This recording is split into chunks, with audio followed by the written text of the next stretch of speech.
Bueno, continuamos. Entonces, espero que haya quedado claro que el límite de variación de una slack que representa un recurso que no se agota o cuya slack es un valor distinto de cero, va a estar dado por la diferencia entre el RHS, ¿sí? El RHS menos el valor de S3, en este caso del slack, y esto va a representar la cota numérica inferior.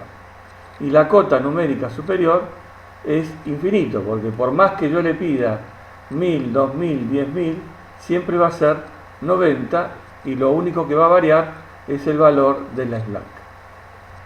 El tema ahora es ver cómo varía, qué pasa cuando la variable slack no está en la solución. Y entonces vamos a analizar la variable S1, esta variable. Ya habíamos dicho que la relación entre S1 y el vector xk estaba dado por este vector, que numéricamente representaba cómo variaban las cantidades del vector xk por unidad de variación de la variable S1. ¿Sí? Entonces, cuando S1 es 0, significa que se utilizó todo el recurso. Entonces, veamos, si se aumenta el recurso de producción un tercio, esto significa que si yo voy a, en vez de tener 230, tener 231, entonces evidentemente se va a dar que x1 aumenta en 2 tercios y x2 disminuye 1 tercio, es decir, x1 aumenta en 0,67 y x2 disminuye en 0,33. Ya lo habíamos visto anteriormente y ahora lo volvemos a repetir. Por cada unidad de recurso que aumenta el recurso en horas hombres de producción, esto x1 aumenta en 2 tercios y x2 disminuye en 1 tercio. Entonces, la pregunta es, ¿cuánto tiene que disminuir o cuánto tiene, que aumentar el recurso en producción para que x2 se haga 0? Dicho de otra manera, cuando un valor de recurso en horas hombre de producción produce que x2 salga de la base porque se hace 0. Entonces, si por cada unidad de recurso que aumento, disminuye en 0,33, para que evidentemente se produzca la ruptura de esa estabilidad cualitativa y que ese 90 se transforme en 0, voy a tener que tener 270 unidades de recurso adicional. Es decir, con 270 unidades de recurso adicional, x2 se hace 0. ¿Por qué? Porque vieron que el menos 1 tercio hace que disminuya x2. Entonces, si yo en vez de tener 230 unidades, tengo 500 unidades, es decir, aumento en esta cantidad, entonces voy a tener un límite superior. Bueno, lo mismo para el caso en que se produce la dirección contraria. Es decir, si voy a disminuir el recurso, recuerden que si aumentaba valían estos signos y que si disminuyo, bueno, acá van a valer signos contrarios. Entonces, al ser un signo contrario, voy a tener, evidentemente, una disminución en x1. Entonces, haciendo esto, voy a tener un intervalo que va a estar dado con este concepto entre un límite inferior y un límite superior. Un límite superior, ¿sí?, que está dado por 500, es decir, 230 más 270, y un límite inferior que va a estar dado por un delta inferior que ahora vamos a pasar a calcular. La idea es poner como límites, este es el límite inferior,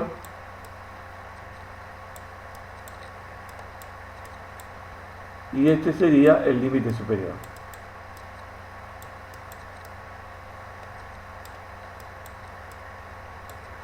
Entonces, el recurso puede variar entre estos límites, el límite inferior y el límite superior. Dentro de estos límites, la estabilidad es, desde el punto de vista cualitativo, se mantiene.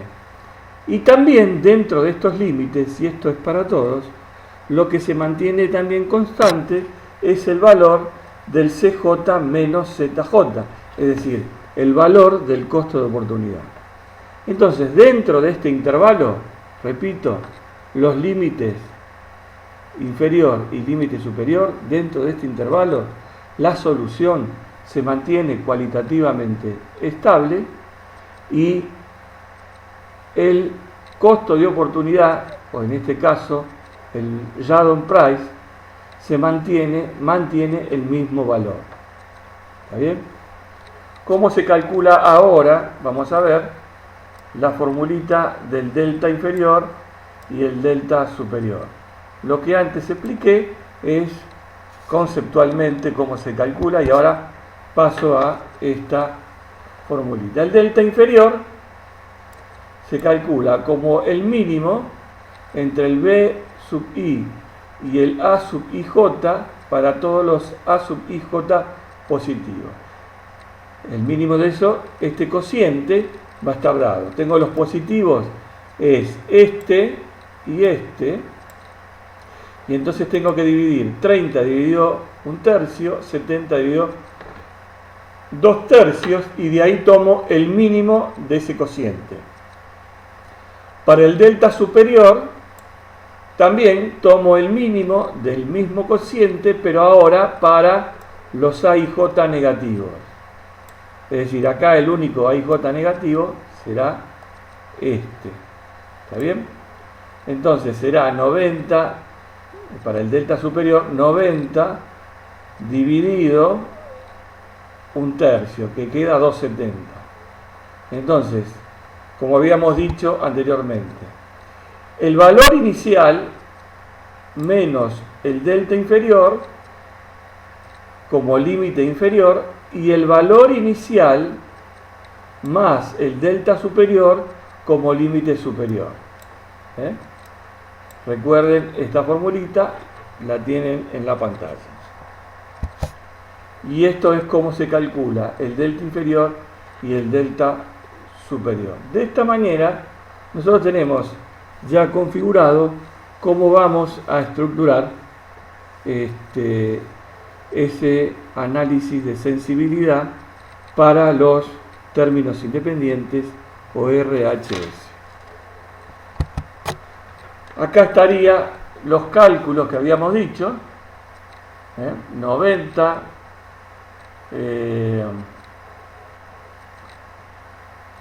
30 dividido 1/3, 90, o sea, los valores que corresponden a esta columna. 30 dividido 1/3, 90, 70 dividido 2/3, o sea, de esto es el mínimo, 90 sería 230 menos 90 es 140, porque este es el mínimo. Recuerdan que la reglita decía el mínimo de los cocientes cuando A y J es positivo. y el otro es 270, lo tomamos en términos de valor absoluto, es decir, 230 más 270 configuraría el límite superior. Con lo cual, por ejemplo, acá tenemos para el recurso horas hombre de producción, el recurso puede variar entre 140 y 500 sin que la estabilidad cualitativa del vector XK, es decir, sin que las variables básicas desde el punto de vista de la composición cambien. Evidentemente, lo mismo podemos hacer está calculado acá para S2, con lo cual estaríamos calculando lo mismo, pero para el recurso de rectificado. Entonces, ese recurso puede variar entre 115 y 295, con el mismo concepto. ¿Cómo hacemos ahora para plantear el caso en que necesitemos definir cuáles son los límites de variación para los CJ, que son los coeficientes del funcional? La manera más lógica y desde el punto de vista conceptual que me viene muy bien es introducir el concepto de dual, ¿sí?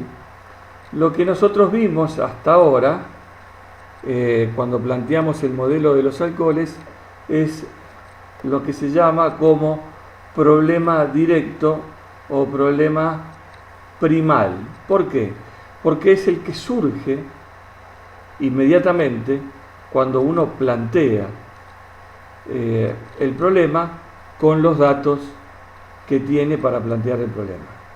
Sin embargo, hay una manera matemática diferente de plantearlo que se denomina dual y que surge de la transposición matricial con cambio de signo.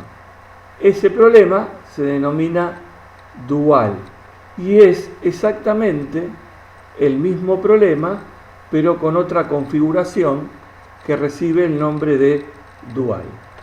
En el próximo video vamos a ver cómo se construye el dual de un problema a partir de su problema primal.